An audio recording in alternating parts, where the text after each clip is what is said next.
এবাৰ হেকাৰৰ কবলত পৰি ৮০ লাখ টকা হেৰুৱালে এজন বিধায়কে অভয়পুৰী দক্ষিণ বিধায়ক প্ৰদীপ সৰকাৰৰ একাউণ্টৰ পৰা লুট মোটা অংকৰ ধন ভুৱা কেৱাইচিৰে বিধায়কগৰাকীৰ একাউণ্টৰ পৰা হেকাৰে লুটি নিলে ৮০ লক্ষাধিক টকা আৰু বিধায়কগৰাকীৰ SBI একাউণ্টৰ পৰা লুটে ধনৰাশি আৰু বিধায়ক প্ৰদীপ সৰকাৰৰ একাউণ্টৰ পৰা লুটিলে প্ৰায় ৮০ লাখতকৈও অধিক টকা ভুৱা কেৱাইচিৰে বিধায়কগৰাকীৰ একাউণ্টৰ পৰা হেকাৰে লুটিলে এই টকা আমি ফোনযোগে সংযুক্ত হৈছো আমাৰ সাংবাদিক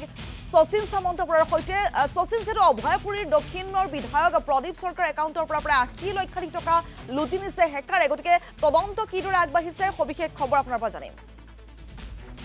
চাওক এটা খুবেই ডাঙৰ খবৰ বুলি ক'ব লাগিব এজন বিধায়ক এই বিধায়কগৰাকীৰ একাউণ্টৰ পৰা সহি জালিয়াতি কৰি পেলাই ধনসমূহ আত্মসাৎ কৰিছে বা ধনসমূহ লুটি লৈ গৈছে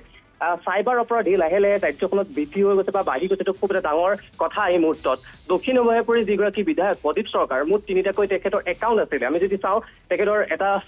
একাউণ্ট আছিল অভয়পুৰী তাৰ সমান্তৰালকৈ গুৱাহাটী আৰু বঙাইগাঁৱত মুঠ তিনিটা একাউণ্ট আৰু সুদীৰ্ঘ ডেৰ মাহ ধৰি কম পৰিমাণে কেতিয়াবা ৫০০ টকা ১,০০০ টকা ১ লাখ টকা ৫ লাখ টকা এনে কৰি মুঠ তেখেতৰ পৰা প্ৰায় ৮১ লাখ মান টকা ইতিমধ্যে লুট কৰি লৈ গৈছে আৰু ইতিমধ্যে আমাক তেখেতে সমগ্ৰ যিটো ঘটনা সেই ঘটনা জনাইছে কিছু সময় পূৰ্বে আমি তেখেতক যেতিয়া আমি কথা পাতিছিলো তেখেতে সমগ্ৰ ঘটনা জনাইছে আৰু এই সন্দৰ্ভত বৰ্তমান সময়ত তদন্ত অব্যাহত ৰাখিছে আৰু কালিৰ দিনটো তেখেতে গৈ পেলাই অভয়পুৰী যি স্থানীয় যি থানাত সেই থানাত গৈ এজাহাৰ দিছে তাৰ সমান্তৰালকৈ আৰক্ষী অধীক্ষকৰ সৈতেও কথাবোৰ পাতি থকা হৈছে আৰু আটাইতকৈ ডাঙৰ কথাটো হ'ল তেখেতে এটা অভিযোগ আনিছে যে এই ক্ষেত্ৰত বেংকৰ লোকো জড়িত হৈ আছে কাৰণ এজন লোকৰ পৰা যিহেতুকে এই এনেদৰে টকাসমূহ লৈ যাব নোৱাৰে আৰু তাতে এটা বেংক হৈছে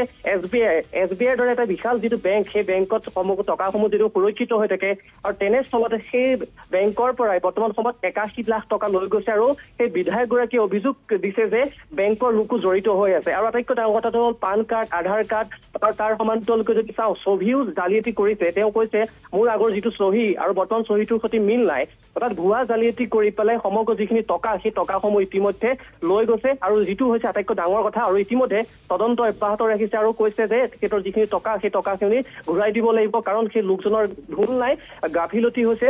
যিটো বেংকৰ সেই বেংকৰ আৰু তেওঁ ইতিমধ্যে কৈছে যে তেওঁ বিধানসভাতো জড়িত হৈ আছিলে সুদীৰ্ঘ ডেৰ মাহ তেখেতে বেংকৰ লগত কোনো ধৰণৰ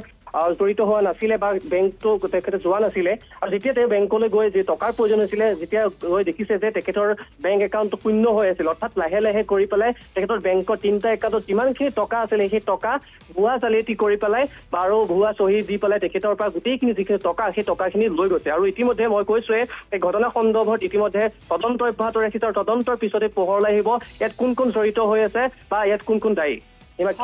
শচীন এই মুহূৰ্তত সবিশেষ তথ্যৰ বাবে ধন্যবাদ জনাইছো